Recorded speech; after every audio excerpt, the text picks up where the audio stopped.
किसान भाइयों और बहनों, मैं हूँ रितिका और मैं ओपी राठौर। हम दोनों की ओर से सभी श्रोताओं का स्वागत, अभिनंदन और सादर नमस्कार। हम एक बार फिर हाजिर हैं आपके मनपसंद और उपयोगी कार्यक्रम के साथ, जिसका नाम है आधुनिक कृषि चौपाल, विज्ञान से किसान तक।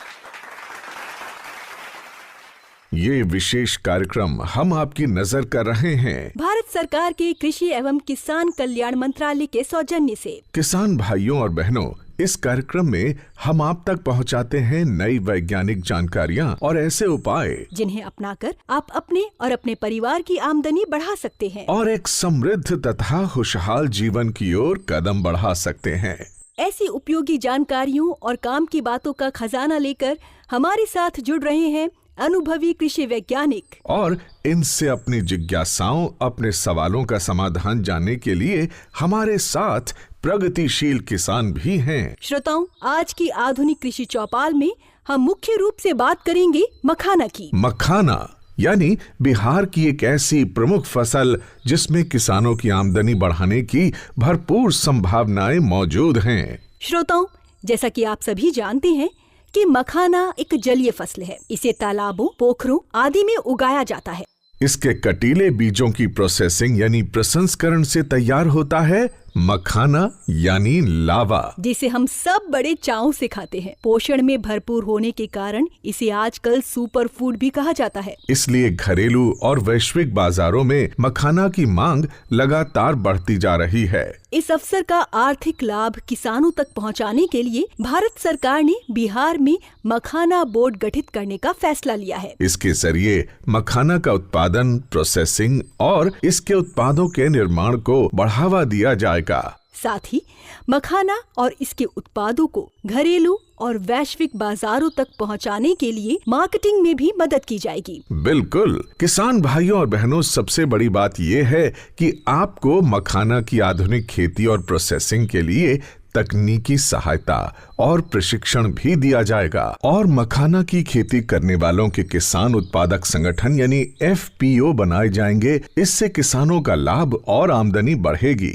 आपको ये भी बता दें कि बिहार के दरभंगा में भारतीय कृषि अनुसंधान परिषद यानी ICAR का राष्ट्रीय मखाना अनुसंधान केंद्र कार्य कर रहा है, जहां मखाना की खेती से जुड़े लगभग सभी पहलुओं पर वैज्ञानिक अनुसंधान किया जाता है और उसके उपयोगी नतीजे किसानों तक पहुंचाए भी जाते हैं। किसान भाइयों और बहनों, हमारी आज की कृषि चौपाल में हमारे साथ जुड़ रहे हैं इसी राष्ट्रीय मखाना अनुसंधान केंद्र के अनेक वैज्ञानिक, जो हमें मखाना की खेती से जुड़े अनेक तकनीकी पहलुओं पर उपयोगी जानकारी देंगे। तो सबसे पहले बात करते हैं इसी केंद्र के वरिष्ठ वैज्ञानिक डॉक्टर मनोज कुमार से।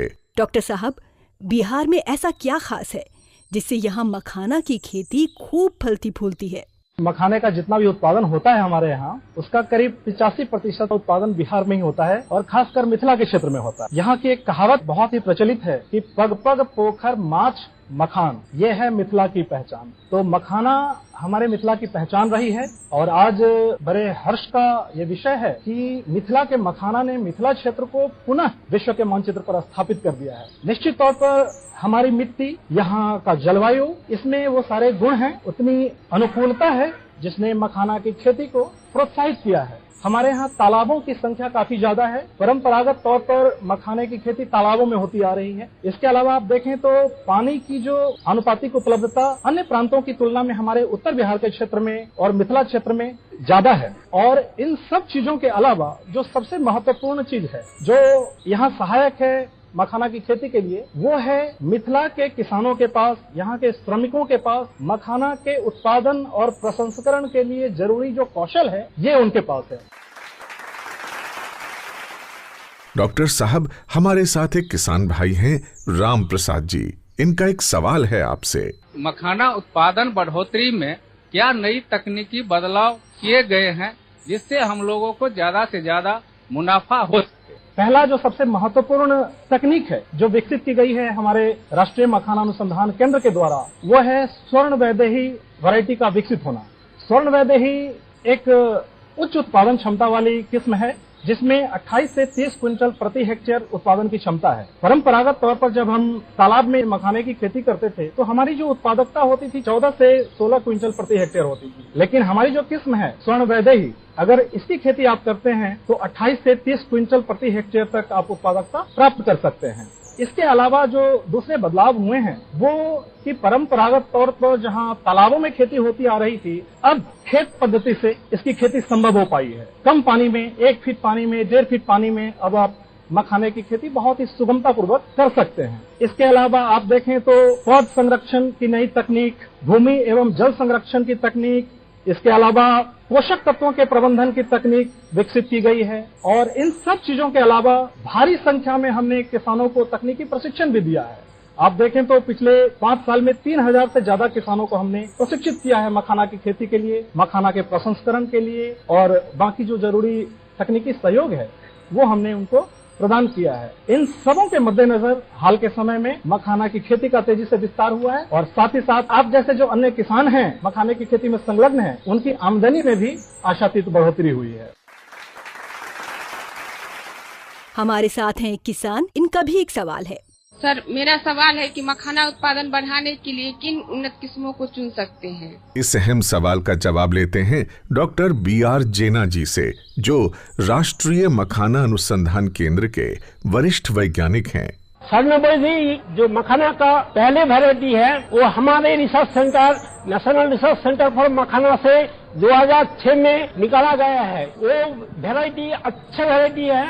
उसका उत्पादन का जो क्षमता है वो 27 क्विंटल से लेकर 30 क्विंटल पर हेक्टेयर होता है और इसका जो प्रोटीन परसेंट है 8.0% से लेकर 8.5% तक प्रोटीन मिलता है। और इसके अलावा ये जो वैरायटी है इसमें कार्बोहाइड्रेट और जो मैग्नीशियम, कैल्शियम ये भी अच्छा मात्रा में पाया जाता है। ये वैरायटी अभी बिल्कुल जो फील्ड वाला जो मखाना का कल्टीवेशन होता है उसमें ज्यादा प्रयोग किया जाता है और ये वैरायटी ये बहुत लोकप्रिय है और ये वैरायटी को अगर अपनाएंगे तो आपका जो आमदनी है उसमें बढ़ोतरी होगा।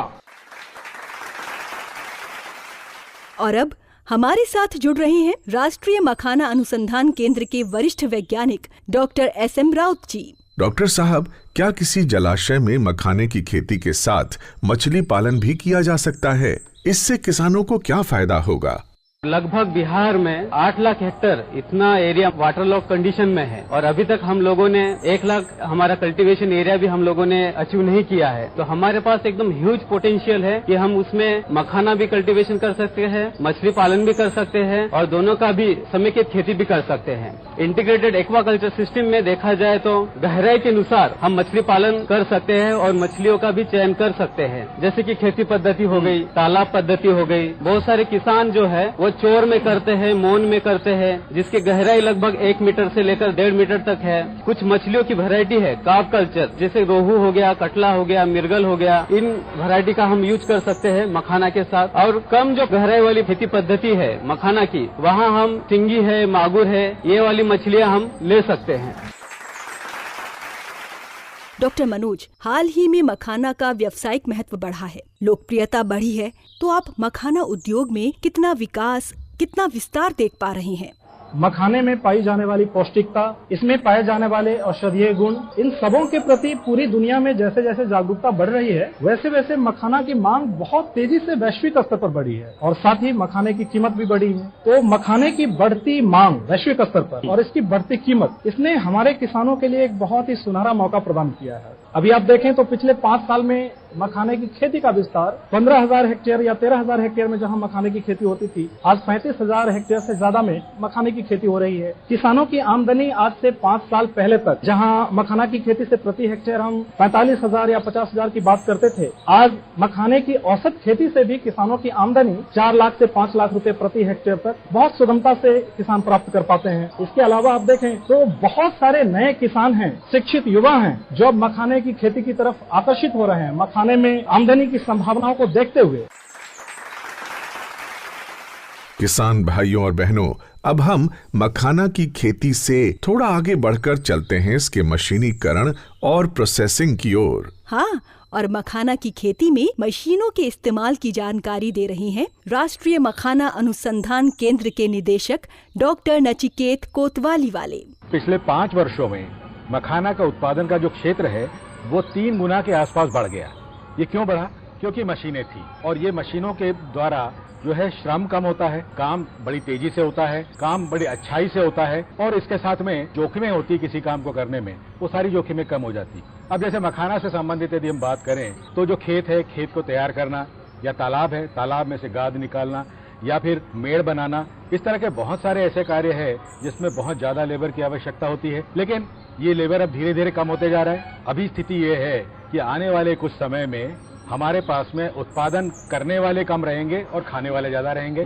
तो इसका मतलब ये है कि हमें यंत्रों के बगैर हमारा काम नहीं होगा। हमारे माननीय प्रधानमंत्री जी ने जो एक सपना देखा है 2047 तक हमारा देश विकसित भारत होगा, तो उस सपने में एक ध्येय भी है कि हमारी कृषि में 75% मशीनीकरण हो जाएगा और इसके लिए मशीनों की आवश्यकता, नए नए मशीन को ईजाद करना और उनको किसानों तक पहुंचाना, इसके लिए भारतीय कृषि अनुसंधान परिषद और साथ में कृषि एवं किसान कल्याण मंत्रालय हम लोग मिलकर इसके लिए काम कर रहे हैं।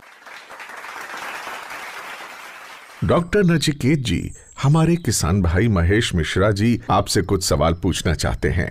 मखाना निकालने के बाद लावा बनाने के लिए कौन कौन सी विभिन्न प्रक्रिया की जाती है, और दूसरा क्वेश्चन है कि मशीन को उपयोग करके मखाना लावा बनाने से क्या फायदा होते हैं? मखाना अनुसंधान संस्थान 2023 से पुनर्जागृत हुआ है, तो हमारा इसमें मुख्य कार्य यही है कि हम मखाना की प्रोसेसिंग से संबंधित यंत्रों को लेके आए। जैसा आपको पता होगा, जो परंपरागत खेती होती है उस खेती में और जो प्रोसेसिंग होती है उस प्रोसेसिंग में बहुत ज्यादा श्रम लगता है। अलग अलग कड़ाही और साथ में बहुत सारे औजारों का उपयोग करके धूल और धुएं में बैठकर किसान ये काम करते हैं और जिसमें मखाना की जो गुणवत्ता है वो भी शायद निश्चित नहीं हो पाती है। तो जब आप मशीनों का उपयोग करते हैं तो मशीनों का उपयोग कहाँ कहाँ कर सकते हैं? मशीनों का उपयोग आप कर सकते हैं मखाने की धुलाई में, सुखाने में, उसके बाद ग्रेडिंग में, ग्रेडिंग करने के बाद में उसकी जो प्राथमिक रोस्टिंग की जाती है, प्राइमरी रोस्टिंग करते हैं उसमें, उसके बाद रोस्टिंग और पॉपिंग करते हैं जिसमें मखाना फोड़ के लावा बनाया जाता है उसमें, फिर जो लावा बन गया उस लावा को जो ग्रेडिंग की जाती है इसमें, और पैकिंग में। तो ये सारे कार्यों के लिए हमारे पास में मशीनें उपलब्ध हैं और 2023 से जब से ये राष्ट्रीय मखाना अनुसंधान संस्थान फिर से कार्यशील हुआ है तो तब से हम लोगों ने यहाँ पर एक पूरा प्रोटोटाइप प्लांट है जिसमें ये सारे यंत्र लगे हुए हैं। एक जैसा लावा आएगा, पूरा गोल आएगा, कोई चपटा नहीं आएगा और साथ ही साथ में पूरी तरह से हाइजीनिक कंडीशन यानी कि स्वच्छता के साथ बनाया हुआ लावा है। तो जो एक्सपोर्ट करना चाहते हैं जो लोग, उनके लिए भी ये बहुत आवश्यक हो जाएगा कि पूरा मशीनीकरण करें जिससे कि कंटामिनेशन किसी तरह का ना हो। किसान भाइयों और बहनों, जैसा आप जानते हैं मखाना की खेती में तालाब की तैयारी बहुत महत्वपूर्ण है। इसमें मेहनत भी बहुत लगती है। तो क्या इसके लिए भी मशीनें मौजूद हैं? ये काम की बात बता रहे हैं राष्ट्रीय मखाना अनुसंधान केंद्र के वैज्ञानिक डॉक्टर सूर्यकांत कराटे।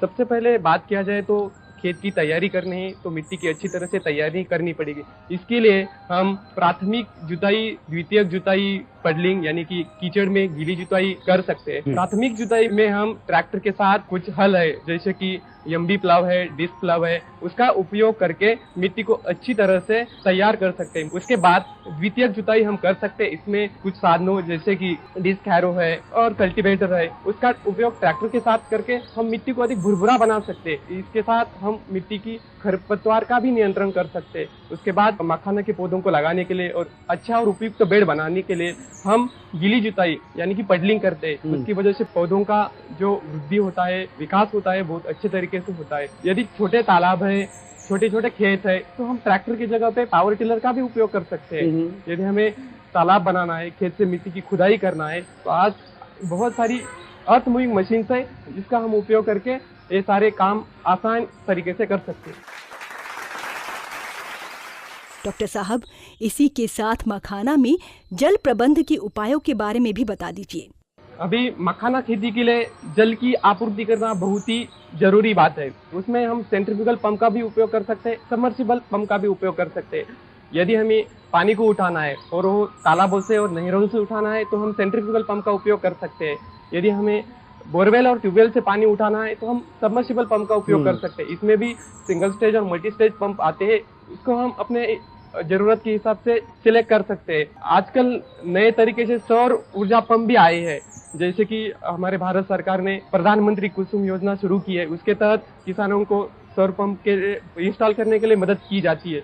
तो सौर पंप का भी उपयोग हम पानी को उठाने के लिए कर सकते हैं। तो मखाना की फसल के लिए बताया जाए तो इसके लिए स्वच्छ और मीठा जल चाहिए, यानी कि उसका पीएच और इलेक्ट्रिकल कंडक्टिविटी देखी जाए तो इसका पीएच लगभग न्यूट्रलिटी के आसपास मीन्स 6.5 से लेके 8 तक होना चाहिए। वही इलेक्ट्रिकल कंडक्टिविटी 0.5 डेसीसाइमन पर मीटर के कम होनी चाहिए। उसको जांचने के लिए हम जो आजकल अवेलेबल है पीएच मीटर और इलेक्ट्रिकल कंडक्टिविटी मीटर, उसका इस्तेमाल कर सकते हैं। श्रोताओ, अन्य फसलों की तरह मखाना की फसलों को भी कीड़ों से नुकसान पहुंच सकता है। चूहे भी इसे नुकसान पहुंचाते हैं। तो इस नुकसान से कैसे बचा जाए, क्या उपाय किए जाएं? ये उपयोगी जानकारी दे रहे हैं राष्ट्रीय मखाना अनुसंधान केंद्र के वैज्ञानिक डॉक्टर विनोद कुमार पसला जी। जैसे अन्य फसलों में कीड़ा लगता है, हमारा मखाना के खेतों में कीड़ा का बहुत सारा नुकसान पहुंचा सकता है। खासकर देखा जाएगा तो हम नर्सरी स्टेज से लेकर फ्लावरिंग स्टेज तक ये नुकसान देखने के लिए ज्यादा मिलता है। जैसे कुछ कीड़ा है, जैसे उसका बुरा असर पड़ता है हमारा उपज में और उसका मखाना गुणवत्ता में। जैसे लाही, उसको माहू भी बोलता है। इसको जो नर्सरी स्टेज में दिसंबर से लेकर मार्च तक ये उसका प्रकोप मिलता है। इसका वजह से ये पत्ता में रस चूसने वाला है। ये रस चूसने की वजह से पत्तियां पीला पड़ जाती है, सड़ जाती है, और इसका जो मेन ये नर्सरी स्टेज में देखने के लिए मिलता है। इसके अलावा सिंगारा भ्रूण करके एक कीड़ा है, वह भी पत्ते पर खा के उसको पूरा जो भी क्लोरोफिल है, जो फोटोसिंथेसिस करके हमको मखाना बनाता है, वो कम हो जाता है। उसकी वजह से हमारा उपज में बुरा असर पड़ता है। उसके अलावा जड़ बेधक करके एक कीट आता है, वो पूरा जड़ का हमला करके उसको खाता है। इसके वजह से हमारा पौधा ये पोषक तत्व और पानी का नहीं ले पाता है, उसके बाद उसका मौत भी हो सकता है। किसान भाइयों और बहनों, अब हम थोड़ा आगे बढ़ते हैं और देखते हैं मखाना को एक उद्यम या एंटरप्राइज के रूप में। डॉक्टर विनोद जी हमारे एक मखाना उद्यमी अमरजीत साहनी जी आपसे पैकेजिंग के बारे में एक सवाल पूछना चाहते हैं।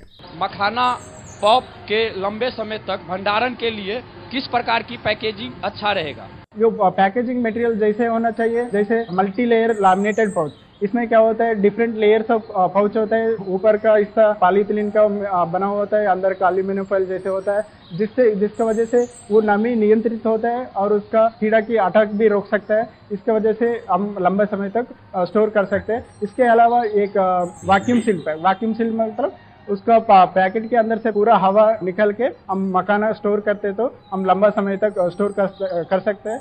इसके अलावा जो एडिशनल प्रोटेक्शन के लिए सिलिका जेल पैकेट और ऑक्सीजन अब्जॉर्बेंट जो प्राणवायु है वो पैकेट में डालेगा तो उसका पूरा प्राणवायु ऑब्जर्व कर लेगा। जब कीड़ा को प्राणवायु न मिलेगा वो उधर ही मर जाएगा, क्योंकि उसका लंबे समय तक हम भंडारण कर सकते हैं। श्रोताओं, आपने सुना होगा कि मखाना के मूल्य वर्धन या वैल्यू एडिशन में इसकी बाजार कीमत बढ़ जाती है, उद्यमियों का लाभ भी बढ़ जाता है। तो क्या है ये वैल्यू एडिशन? इस सवाल का जवाब दे रहे हैं राष्ट्रीय मखाना अनुसंधान केंद्र के प्रधान वैज्ञानिक डॉक्टर राजेश कुमार। अगर हम केवल मखाना को पॉलिश कर देते हैं और सफेद रंग का ज्यादा दिखने लगता है तो उसकी वैल्यू 10% के करीब बढ़ जाती है और इतना ज्यादा पैसा मिलता है। फिर दूसरा आता है उसको अलग अलग साइजेस में ग्रेड करने का, जैसे कि हमें पता है 4 सूता प्लस, 5 सूता प्लस, 6 सूता प्लस। चूंकि गुणवत्ता में कोई फर्क नहीं आता लेकिन देखने में अच्छा लगता है, तो इसलिए जो कस्टमर पे कर सकता है वो उसका ज्यादा पैसा देने को तैयार हो। तो केवल ग्रेडिंग करने से ही हम एक्सपोर्ट मार्केट में इसकी कीमत तकरीबन 2200-2300 रुपया किलो। तीसरा एस्पेक्ट आता है, अगर हम प्रोडक्ट के रूप में ले आए के साथ और सारे मसाले मिलाए जाए, थोड़ा सा तेल मिलाया जाए, उसको पैक किया जाए और कंज्यूमर तक पहुंचते हैं, तो ये एक नए तरह का वैरायटी होती है, नए तरह का प्रोडक्ट है, मार्केट में अवेलेबल है। हमारा संस्थान ICAR के कई संस्थान पर काम भी कर रहे हैं और अलग अलग ट्रेनिंग ऑफिसर भी देते हैं। अब हमारे साथ जुड़ रहे हैं राष्ट्रीय मखाना अनुसंधान केंद्र के प्रधान वैज्ञानिक डॉक्टर राहुल कुमार राउत। डॉक्टर साहब, पोषण के नजरिए से मखाना में ऐसी क्या खूबियां हैं जो इसे सुपर फूड बनाती हैं? पहला है इसमें कि प्रोटीन की मात्रा इसमें अच्छी होती है। जैसे मखाना में, लावा में लगभग 9.7% प्रोटीन होती है, तो इससे हमारा जो डेली प्रोटीन इनटेक है वो पूरा किया जा सकता है। इसके साथ इसमें और एक मानक होता है जिसको हम बोलते हैं ग्लाइसेमिक इंडेक्स। ये जिस प्रोडक्ट में जितना कम होता है तो हम डायबिटिक पेशेंट को इसका सजेस्ट कर सकते हैं। तो मखाना एक डायबिटिक पेशेंट के लिए एक अच्छा डाइट के हिसाब से इस्तेमाल किया जा सकता है, और इसमें फाइबर कंटेंट भी ज्यादा होता है, जिससे कि कॉन्स्टिपेशन का इश्यू जिनको है उनके लिए हम वो फूड सजेस्ट कर सकते हैं। तो ये कुछ हेल्थ बेनिफिट्स हैं। डॉक्टर राहुल, मखाना और इसके उत्पादों का लंबे समय तक भंडारण कैसे करेंगे? क्या उपाय करने चाहिए? मखाना कोई भी खाद्य उत्पाद जब होता है तो हमें ये ध्यान रखनी चाहिए कि उसकी गुणवत्ता और उसका जो शेल्फ लाइफ होता है, मतलब उसका क्वालिटी ज्यादा दिन तक बनी रहे, उसके लिए उसका सही से स्टोरेज होना जरूरी है। तो जहाँ पे हम उसको स्टोर कर रहे हैं तो वो जगह एक तो साफ सुथरी होनी चाहिए, वहाँ पे जैसे चूहा या कोई भी ऐसे कीड़े वगैरह का कॉन्टेमिनेशन ना हो। उसके साथ वो एक शुष्क जगह होनी चाहिए, क्योंकि नमी के वजह से भी खाद्य उत्पाद डैमेज होते हैं। तो जैसे मखाना की बात है, जो लावा होता है उसमें काफी मॉइस्चर कम रहता है, तो हमें ये भी इंश्योर करना चाहिए कि स्टोरेज के समय वो बाहर के नमी ना सोख ले, जिसकी वजह से वो क्रिस्पी नहीं रहता, नरम हो जाता है। तो उसके लिए अच्छे पैकेजिंग का इस्तेमाल कर सकते हैं, एयर टाइट पैकेज इस्तेमाल कर सकते हैं, उसको वैक्यूम पैकिंग भी कर सकते हैं जिसके उसका शेल्फ लाइफ भी बना रहे और उसकी ताजगी मेंटेन रहे। उसके साथ जो वैल्यू एडेड प्रोडक्ट्स बनते हैं तो उसका एक्सपायरी डेट के अंदर ही हमें उसको इस्तेमाल करना चाहिए। किसान भाइयों और बहनों, मखाना को एक सफल उद्यम के रूप में पहचान दिलाने वाले उद्यमी मनीष आनंद जी हमारे साथ हैं। आप इनसे सवाल पूछ सकते हैं। तो पहला सवाल पूछ रहे हैं किसान भाई बुटाई मुखिया जी। हम 25 तालाब मछली और एवं मखाना का काम कर रहा हूँ, साथ साथ लावा का भी काम कर रहा हूँ। हमसे सर से निवेदन ये है कि हम किसान उद्यमियों से क्या लाभ उठा सकता हूँ? किसान डायरेक्टली या तो उद्यम में आ जाएं तब तो वो भी उद्यमी हो जाएंगे तो कर सकते हैं, या अगर आप किसानी में ही रुक रहे हैं, जो उद्यमी है आपके आसपास, आपके जिला में हो, आपके राज्य में हो, जिसके साथ आपको टाई अप करना, आप कॉन्ट्रैक्ट फार्मिंग कर लीजिए। तो उससे क्या हुआ कि आपको पता रहे कि मुझे ये श्योर पैसा मिल रहा है। एक तो ये तरीका है। दूसरा, आप तो मखाना इससे मिलना चाहिए कि इसका विदेशों में बहुत ज्यादा भारी मांग है ऑर्गेनिक मखाना के लिए, तो आप लोग ऑर्गेनिक खेती कीजिए तो आपको ज्यादा पैसे मिलेंगे। तीसरा क्या है, उद्यमी के साथ मिलकर ट्रेसेबिलिटी रिपोर्ट होता है। अगर सपोज कोई पैकेट यूएस में बिक रहा है या बॉम्बे या दिल्ली बिक रहा है तो पता होगा बायर को, कंज्यूमर को, कि वो किस खेत से बन के आया है, उसका वैल्यू चेन क्या है। तो इससे इसका एक फायदा हो जाता है।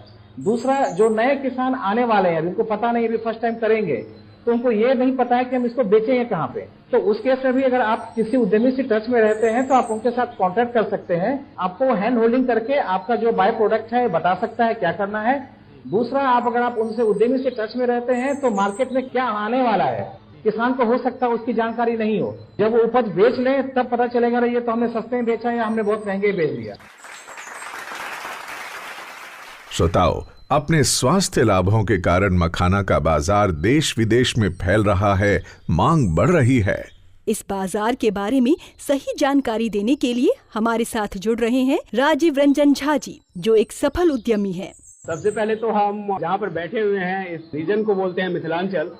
शरद पूर्णिमा का दिन होता है, उस दिन पूरा मिथिलांचल में सबसे ज्यादा कंजम्पशन एक दिन में, एक रात में होता है मखाना, उसको कोजगरा बोलते हैं। उसके बाद बिहार से सटे हुए राज्य जो हैं, बंगाल हैं, यूपी हैं, जहाँ पर होती है, देश की मैं बात कर रहा हूँ।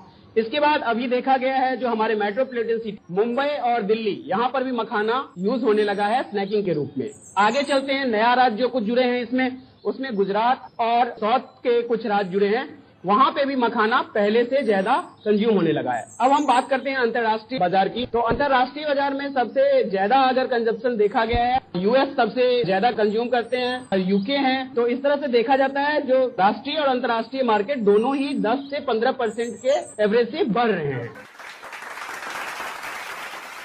मखाना बोर्ड के गठन को लेकर हमारे किसान भाइयों में काफी आशाएं हैं। इसका किसान भाइयों को क्या लाभ होगा, बता रहे हैं भारत सरकार के अपर आयुक्त प्रशांत अरमोरिकर जी। बजट सत्र 2025 में जो घोषणा हुई थी कि मखाना बोर्ड की स्थापना होनी है, उसके बाद ये जो कृषि चौपाल है, इसमें जो यह चर्चा है ये बहुत महत्वपूर्ण है। ये नीतिगत फैसले लेने में इसमें एक किसान और वैज्ञानिकों के बीच में जो चर्चा हुई है उसके माध्यम से भी नीतिगत फैसले लिए जाएंगे। दूसरी बात मैं आपको यह बताना चाहता हूं कि जलवायु परिवर्तन को ध्यान में रखते हुए मखाना में उत्पादकता बढ़ाने के लिए जो तकनीकी इंटरवेंशन की जरूरत है और इसके लिए बहुत सारे रिसर्च अनुसंधान की जरूरत है अभी, जिसके लिए ICAR को अनुसंधान की तरफ ध्यान देना होगा। और तीसरी महत्वपूर्ण बात, भारत सरकार की सारी योजनाएं ऐसी है कि जिसमें कृषि का उत्पादन कैसे बढ़े और किसानों की आय में वृद्धि कैसे हो, इस पर निरंतर चर्चा होती है और हमारे सारे जो कार्यक्रम है किसान कल्याण के इसी पर आधारित है। मैं आपको बता दूं कि भारत में 730 से ज्यादा जिलों में कृषि विज्ञान केंद्र भी है और एग्रीकल्चर टेक्नोलॉजी मैनेजमेंट एजेंसी आत्मा भी है। डॉक्टर राजेश जी, एक सवाल है आपसे। मिथिला अंचल के मखाने को भारत सरकार की ओर से क्या कोई विशेष पहचान दी गई है? GI टैग जैसी कोई व्यवस्था है क्या? GI टैग मखाने को मिला हुआ है और उसका नाम है मिथिला मखाना। मतलब ये है कि इस मिथिला अंचल में अगर मखाना प्रोड्यूस करते हैं, आप उगाते हैं और यहाँ से लावा बनता है तो उसका एक सर्टिफिकेशन होता है जो बिहार एग्रीकल्चर यूनिवर्सिटी से मिलेगा। वो अगर आप लगाते हैं उसके साथ तो ये आपकी पहचान, अगर अमेरिका में वो मिल जाता है तो उस पर लिखा हुआ रहेगा कि ये मिथिला मखाना है और मिथिलांचल से है, तो ये आपकी पहचान को वहाँ तक पहुँचाता है। आज हमारे साथ ML कॉलेज दरभंगा के पूर्व प्रधानाचार्य डॉक्टर विद्यानाथ झा भी हैं। डॉक्टर झा, आप मखाने की पौष्टिक खूबियों, इसके स्वास्थ्य लाभों को किस तरह देखते हैं? इसमें जो प्रोटीन है करीब 10% के आसपास होता है और लोगों ने भी कहा है, लेकिन इसकी जो गुणवत्ता है, जैसे मैं कहता हूँ कि हम चावल के साथ दाल मिला के खाते हैं, सब्जी मिला के खाते, केवल चावल खा के जिंदा नहीं रह सकते, केवल दाल खा के जिंदा नहीं रह सकते, हमें मिला के खाना पड़ता है बैलेंस्ड फूड के लिए। और भी चीजें जो जरूरी है भोजन में सब खाना पड़ता है। वो इसलिए है कि प्रोटीन बना हुआ होता है अमीनो अम्लों से। जैसे हमारा घर बना हुआ होता है ईंटों से, उसी तरह से प्रोटीन बना हुआ होता है अमीनो अम्लों से। और कुछ अमीनो अम्ल ऐसे होते हैं जो कि हमारा शरीर नहीं बनाता है, वो किसी भोज्य पदार्थ में कितनी उसकी मात्रा है उससे उसका मूल्य आंका जाता है। तो मखाने में आवश्यक अमीनो अम्लों का अनुपात है वो 90 के आसपास है, जो कि इसको मछली, मांस, अंडा के समकक्ष बनाता है। एंटी डायबिटिक कंपाउंड अभी हाल में HbAC, हाइड्रोक्सी बेतुलिनिक एसिड, बीटा कैप्राइलेट, ये कंपाउंड आइडेंटिफाई कर लिया गया है। तो ये डायबिटीज में है, हृदय रोगों में गुणकारी है। तो हम इसको सोयाबीन की तरह न्यूट्रास्यूटिकल बोलते हैं। केवल न्यूट्रास्यूटिकल मतलब खाद्य औषधि है, खाद्य भी है और औषधि भी है। यहाँ तक कि इसका जो खपड़ुइया है, सीड कोट, उसमें बहुत सारे एसेंशियल फैटी एसिड्स मिले हैं। जैसे अमीनो एसिड्स हमारे लिए आवश्यक है, हमारे लिए फैटी एसिड भी आवश्यक है। और जो फैटी एसिड हमारा शरीर नहीं बनाता है वो इसके सीड कोट में है। किसान भाइयों और बहनों, मखाना पर हुई इस रोचक और उपयोगी चर्चा में बात करते करते समय का पता ही नहीं चला। हाँ बिल्कुल। और अब हम वहाँ पहुँचे हैं आधुनिक कृषि चौपाल के आखिरी पड़ाव यानी समापन की ओर। आशा करते हैं कि हमारे किसान भाई वैज्ञानिकों द्वारा दी गई उपयोगी जानकारियों का लाभ उठाएंगे, नए उपायों को अपनाएंगे और अपनी आमदनी बढ़ाकर समृद्धि की ओर अग्रसर होंगे। आधुनिक कृषि चौपाल से जुड़कर किसान भाइयों को बहुमूल्य सलाह देने के लिए हम सभी वैज्ञानिकों के प्रति आभार प्रकट करते हैं। और हम धन्यवाद देते हैं उन मखाना उद्यमियों को भी जिन्होंने किसानों को सफल उद्यमिता के गुर बताए। साथ ही आधुनिक कृषि चौपाल से जुड़ने वाले सभी किसान भाइयों बहनों और श्रोताओं के भी हम आभारी हैं। श्रोताओं, इस विशेष कार्यक्रम को और अधिक रोचक और उपयोगी बनाने के लिए हमें आपके सुझावों और मार्गदर्शन की जरूरत है। कृपया ईमेल भेजकर अपने सुझाव भेजें और ये भी बताएं कि आज का कार्यक्रम आपको कैसा लगा। हमारा ईमेल पता नोट करें, kkbongold@gmail.com। ईमेल पता एक बार फिर सुन लें, kkbongold@gmail.com। श्रोताओं, हमें आपके ईमेल्स की प्रतीक्षा रहेगी। श्रोताओं, हम जल्द ही एक बार फिर आपसे रूबरू होंगे आधुनिक कृषि चौपाल की एक नई कड़ी के साथ, उपयोगी जानकारियों के नए गुलदस्ते के साथ। तब तक के लिए हमें और हमारी टीम को दीजिए विदा। नमस्कार।